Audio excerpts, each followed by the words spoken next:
जय हिंद दोस्तों। स्वागत है आपका एक बार फिर से learning with Rahul YouTube channel में। आज हम लोग कवर करने वाले हैं हिंदी के क्रिया से संबंधित 50 MCQ टाइप के क्वेश्चन। दोस्तों, अगर आप वीडियो में नए हैं तो चैनल को सब्सक्राइब करिएगा, बेल आइकन को प्रेस करिएगा ताकि आने वाली नोटिफिकेशन आपको मिलता रहे। चलिए दोस्तों, शुरू करते हैं। पहला क्वेश्चन है हमारा कि राम लक्ष्मण से पत्र लिखवाता है। राम लक्ष्मण से पत्र लिखवाता है, इस वाक्य में क्रिया का कौन सा रूप है? क्रिया का कौन सा रूप है? ठीक है दोस्तों, तो देखिए इसमें 4 ऑप्शन दिया गया: प्रेरणार्थक क्रिया, पूर्णकालिक क्रिया, संयुक्त क्रिया और अपूर्ण क्रिया। तो राम लक्ष्मण से पत्र लिखवाता, यानी कि राम जो है वो लक्ष्मण से काम करवा रहा है ना कोई, तो यहाँ पे कौन सी क्रिया हो गई? प्रेरणार्थक क्रिया होती है। ठीक है दोस्तों, एक क्वेश्चन नंबर 2 पे चलते हैं कि रचना की दृष्टि से क्रिया की भेद हैं। दोस्तों, एक बात आपको और बता देना चाहते हैं कि ये जो क्लास है ना, अभी जो क्लास चल रहा है, ये मतलब कि MCQ टाइप वाला क्वेश्चन, इससे पहले हम लोग क्रिया पढ़ चुके हैं। तो यहाँ पे क्वेश्चन हम थोड़ा तेजी से करने की कोशिश करेंगे और आप भी क्वेश्चन करने की कोशिश करिएगा। ठीक है, रचना की दृष्टि से क्रिया के भेद होते हैं। दोस्तों, रचना की दृष्टि से क्रिया के 2 भेद होते हैं। कौन कौन सा? एक को कहते हैं सकर्मक क्रिया और एक को कहते हैं दोस्तों अकर्मक क्रिया। 2 भेद होते हैं, सकर्मक क्रिया और अकर्मक क्रिया, दोनों याद रखिएगा रचना की दृष्टि से। ठीक है, आगे देखते हैं। अगला क्वेश्चन है कि निम्नलिखित वाक्यों में से किसमें अकर्मक क्रिया प्रयुक्त है, यानी जिसमें कर्म नहीं है, अकर्मक क्रिया प्रयुक्त है। ठीक है दोस्तों, क्लियर है? समझिएगा। पहला है शिशु सो रहा है, छात्र पढ़ रहा है, बालक खेल रहा है, छात्रा लिख रही है। तो इसमें से कौन से वाक्य में अकर्मक क्रिया प्रयुक्त है? ठीक है दोस्तों, क्लियर है? समझ में आइएगा कि अकर्मक किसमें है, जिसमें कि कर्म नहीं है। ये थोड़ा सा इसको समझने की कोशिश करिएगा। यहाँ पे शिशु सो रहा है, इसमें भी कर्म नहीं है। ठीक है, छात्र पढ़ रहा है, इसमें भी कर्म है या नहीं है, आप बताइए। बालक खेल रहा है और छात्रा लिख रही है, ये चारों के चारों सेंटेंस एक जैसे हैं दोस्तों। और अगर देखा जाए तो इन चारों में ही क्या है कि कर्ता है और फिर क्रिया है, कर्ता है और क्रिया है, यानी कर्म क्रिया प्रयुक्त नहीं की गई है। पूछा जा रहा है किसमें कि अकर्मक क्रिया है, यानी कि किसमें कर्म प्रयुक्त नहीं किया गया है। तो यहाँ पे जैसे शिशु अगर आता, शिशु सो रहा है, छात्र पढ़ रहा है, बालक खेल, पढ़ रहा है क्रिया है, खेल रहा है क्रिया है, लिख रहा है ये क्रिया है, सो रहा है क्रिया है। अब इसमें कर्ता यहाँ पे भी है, शिशु, छात्र, बालक और छात्रा। इन चारों में दोस्तों देखिए कर्ता है और फिर क्रिया है, यानी कि ये चारों की चारों सकर्मक क्रिया, अकर्मक क्रिया है। ठीक है दोस्तों, तो इस वजह से आप यहाँ पे आंसर नहीं दे पाएंगे। और हम भी इसको बता दिए हैं आपको कि अगर ऐसा सवाल आए तो आप अगर प्रीफर कर, इसको मैं बता दें, ये क्वेश्चन में एक बार ये परीक्षा में पूछ लिया गया था। कौन से परीक्षा में पूछा गया था? शायद ये 2012 के PCS में पूछा गया था दोस्तों। तो यहाँ पे माना गया था शिशु सो रहा है, लेकिन इस क्वेश्चन पे बहुत विवाद भी हुआ था। ठीक है दोस्तों, आगे चलते हैं। क्वेश्चन नंबर 4 की तरफ हम लोग चलेंगे।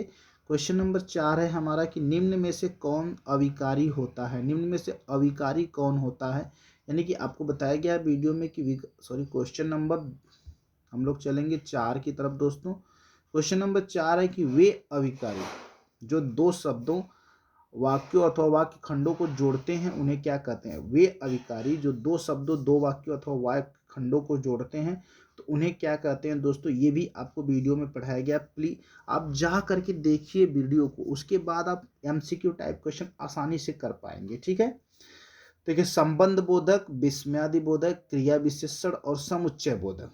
अब इसमें से कौन सा आपका सही होगा ये समझिएगा। संबंध बोधक किसे कहते हैं? जो 2 में संबंध बताते हैं। विस्मयादि बोधक किसे कहते हैं? हर्ष, शोक, उल्लास, ये सब। और क्रिया विशेषण जो क्रिया की विशेषता बतलाते हैं।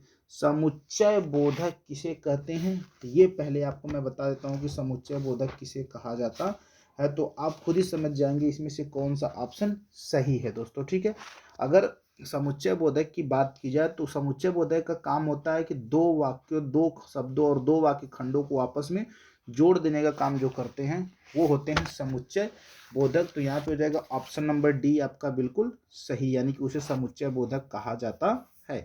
क्वेश्चन नंबर 4 के बाद क्वेश्चन नंबर 5 की तरफ चलेंगे। 5वां क्वेश्चन है कि वह पहुंचा ही होगा, संभावना है, वह पहुंचा ही होगा। वाक्य में क्रिया का काल कौन सा है?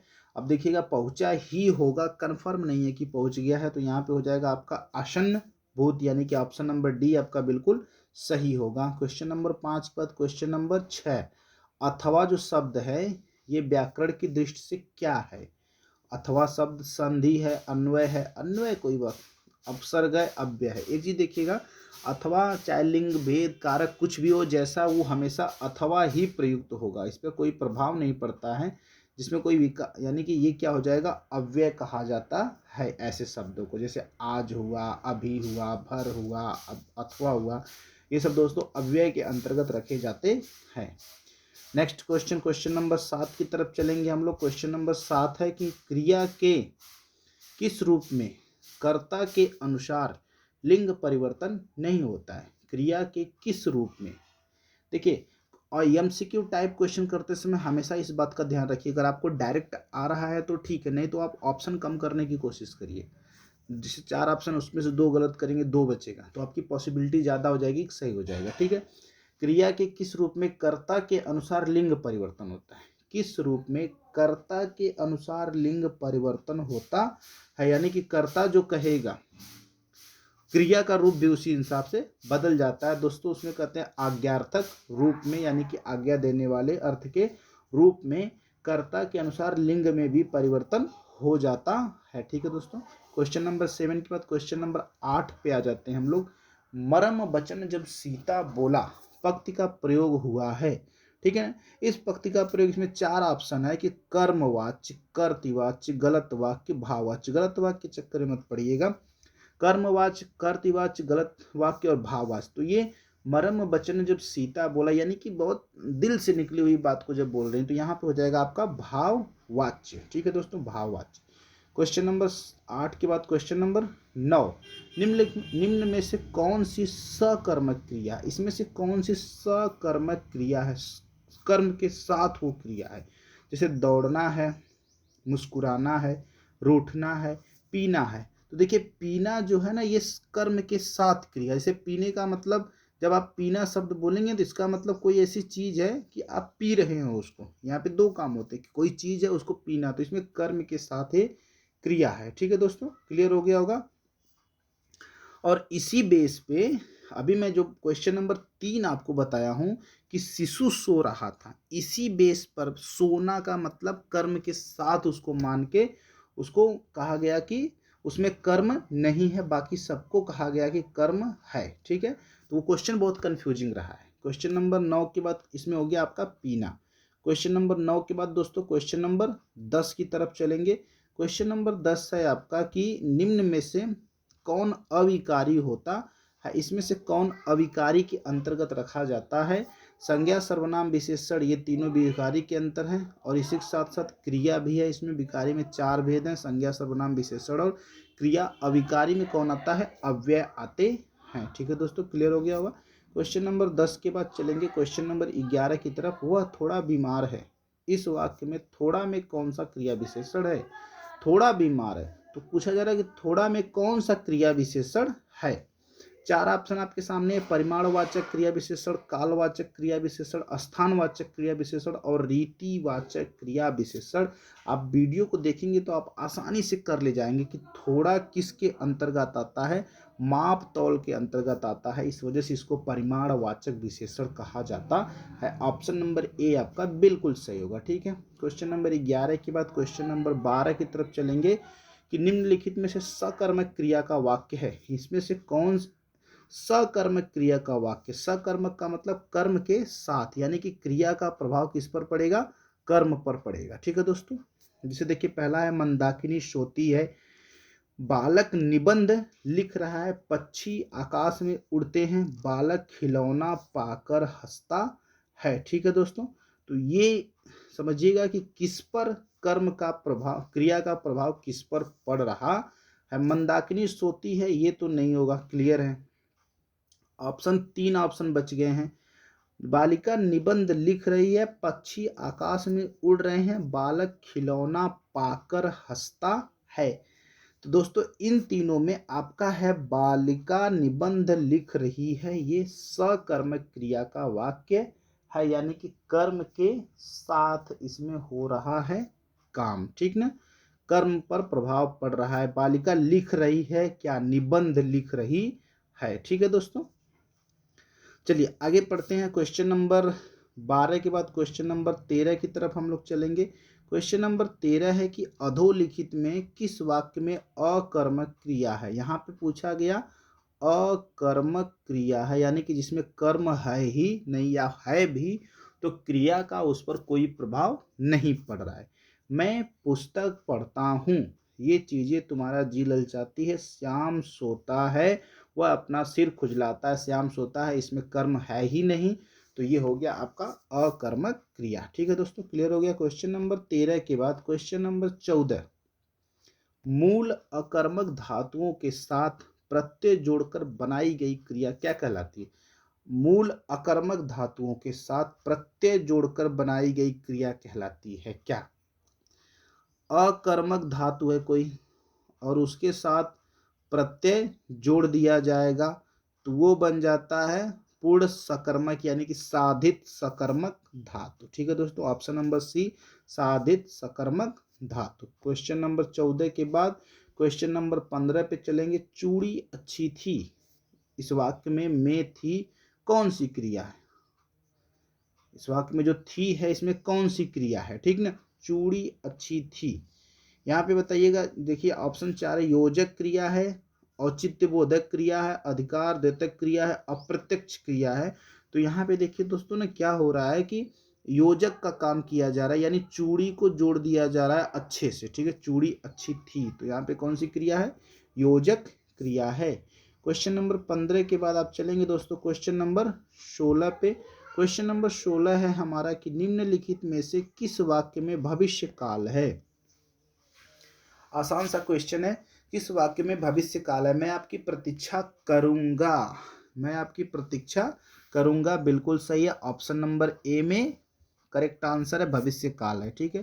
क्वेश्चन नंबर 16 के बाद क्वेश्चन नंबर 17 पे आ जाते हैं। क्वेश्चन नंबर 17 कहता है कि निम्नलिखित वाक्यों में से किसमें प्रेरणार्थक क्रिया का प्रयोग नहीं है। किसमें प्रेरणार्थक क्रिया का प्रयोग नहीं है। ऑप्शन नंबर ए है कि पिता उसे पढ़ाते हैं। ऑप्शन नंबर बी है राम नहीं पढ़ता।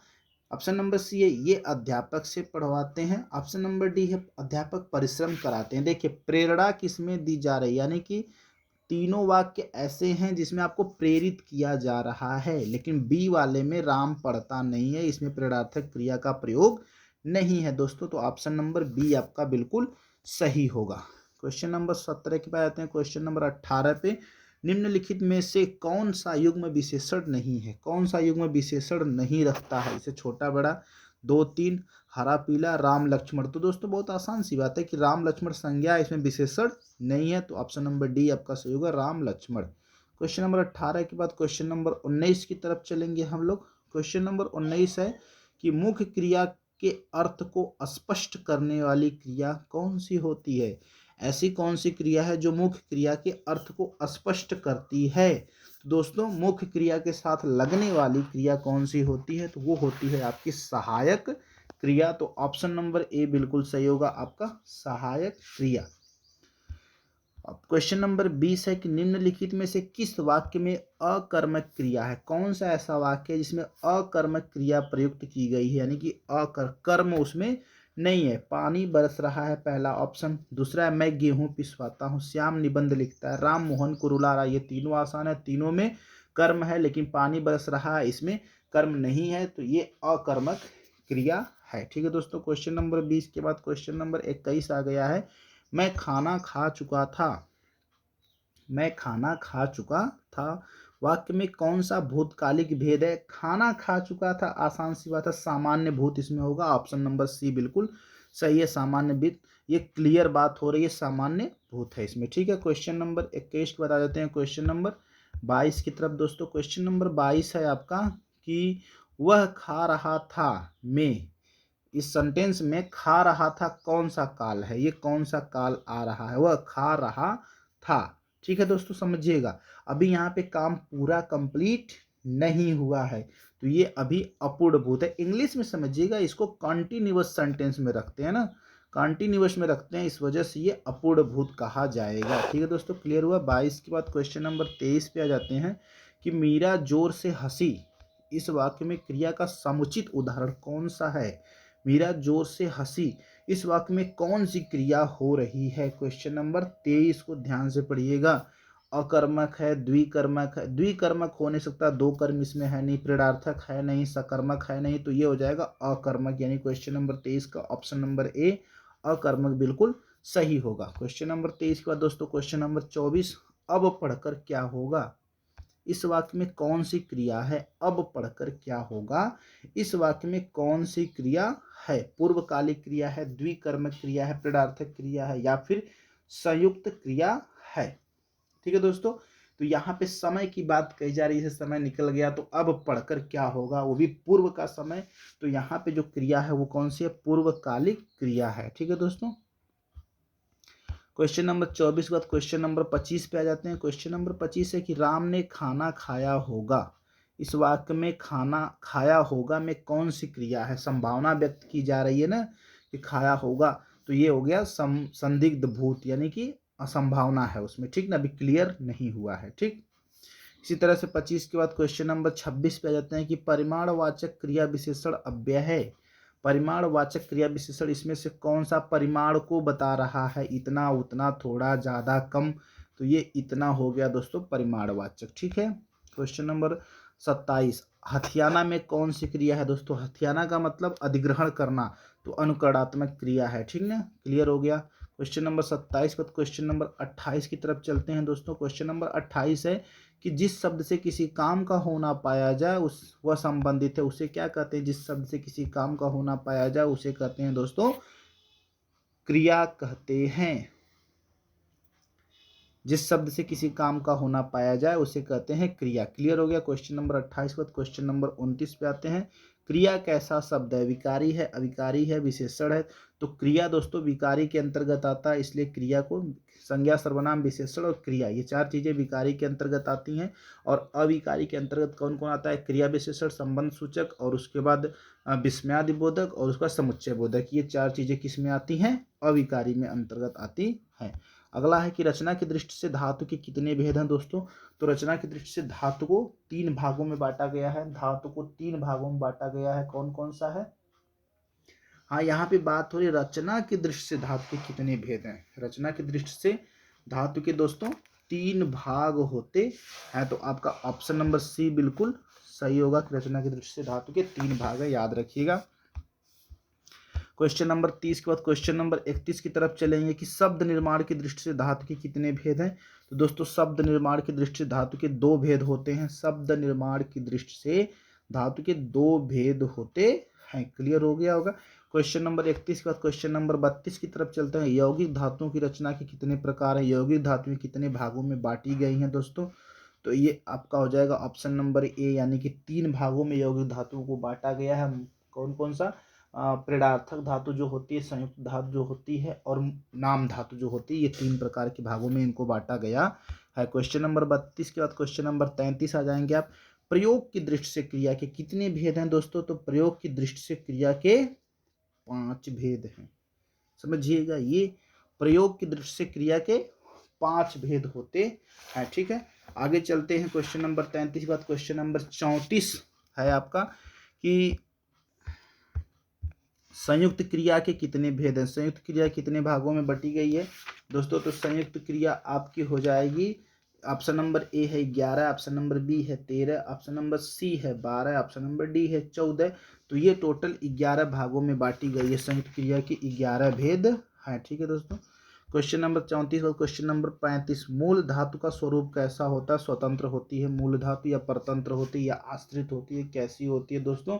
तो मूल धातुएं हमेशा क्या होती हैं दोस्तों, स्वतंत्र होती हैं। इनका निर्माण किसी से नहीं होता, ये स्वयं में पूर्ण होती हैं, इस वजह से क्या होती हैं, स्वतंत्र होती हैं। अगला क्वेश्चन है क्वेश्चन नंबर 36 की अकर्मक का अर्थ क्या है। अकर्मक का अर्थ है कर्मवान, या कर्मशील, या कर्म रहित, या कर्म में निरत।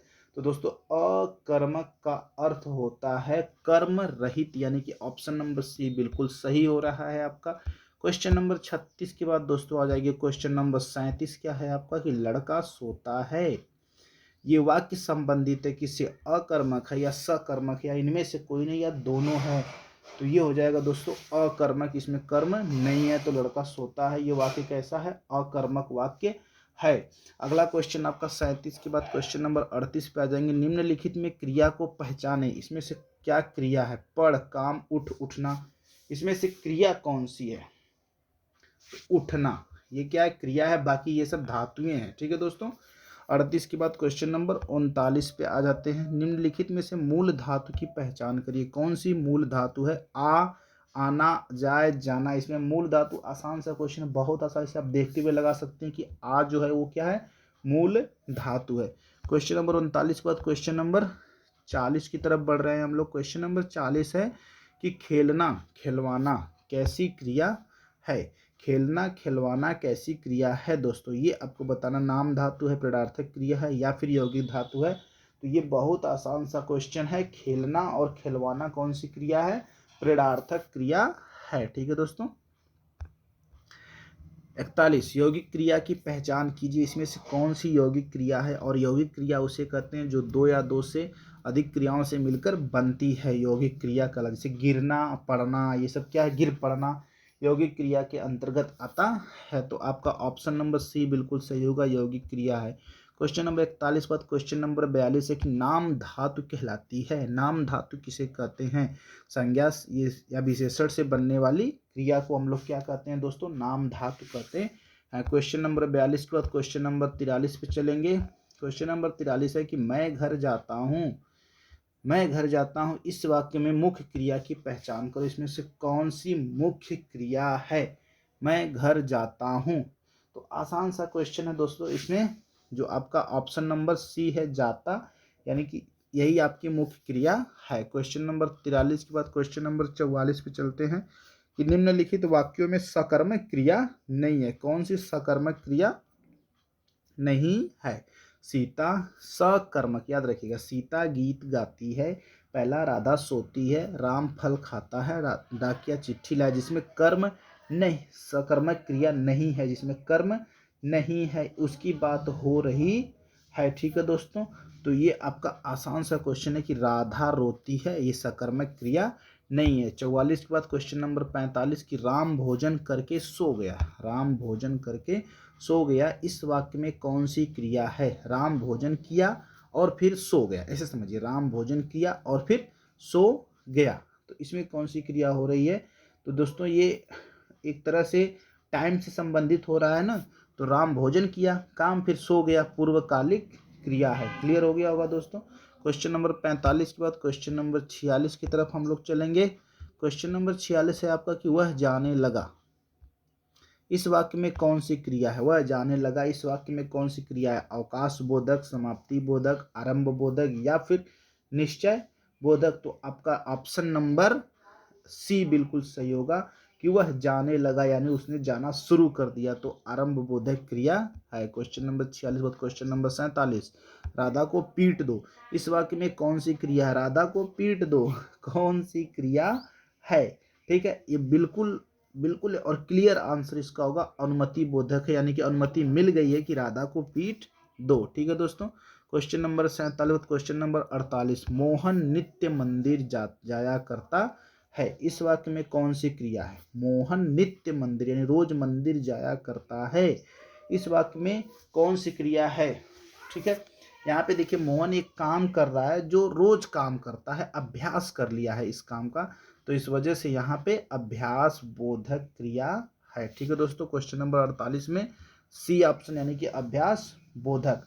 क्वेश्चन नंबर 48 के बाद क्वेश्चन नंबर 49 की तरफ चलेंगे दोस्तों। क्वेश्चन नंबर 49 है कि जहाँ क्रिया करने की इच्छा निहित हो वह है, जहाँ क्रिया करने की इच्छा निहित हो वह क्या है, इसको समझ। जहाँ पे इच्छा की बात की जाए वहाँ पे इच्छा बोधक क्रिया होती है। ठीक है दोस्तों, यहाँ तक हम लोग आ गए हैं। आपसे एक बार अगर आप वीडियो पसंद आए तो इसे प्लीज़ लाइक ज़रूर कर लीजिएगा, और साथ ही चैनल को आप सब्सक्राइब कर लीजिए और बेल आइकन को प्रेस कर लीजिए, ताकि आने वाली वीडियो का नोटिफिकेशन आपको मिलता रहे। ठीक है। क्वेश्चन नंबर 49 के बाद क्वेश्चन नंबर 50 है कि मुझसे खाया नहीं जाता, इस वाक्य की पहचान कीजिए। ये कैसा वाक्य है, मुझसे खाया नहीं जाता, इस वाक्य की पहचान करिए कि यह कैसा वाक्य है। ये कर्तवाच्य, कर्मवाच्य या भाववाच्य। मुझसे खाया नहीं जाता, मुझसे उठा नहीं जाता, ये सब क्या है, भाव है। तो ये क्या है, भाववाच्य के अंतर्गत आता है। ठीक है दोस्तों, अगर वीडियो पसंद आया तो लाइक करिए, चैनल को सब्सक्राइब करिए। मिलेंगे अगले वीडियो में, तब तक के लिए जय हिंद।